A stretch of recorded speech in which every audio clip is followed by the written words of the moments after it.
Right, to reset the service now, what you need to do is get your key out first, hold the 0.0. While you're holding it, turn the ignition, and then you let go and you press the minute button. So let's give that a go and see what happens. Let me see if I can put it somewhere. Let's hold it there. Okay, so you can give that a go. It's holding the 0, holding that,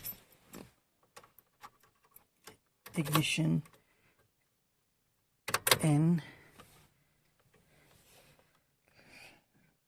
let go, press that, and that resets it. That's it, done.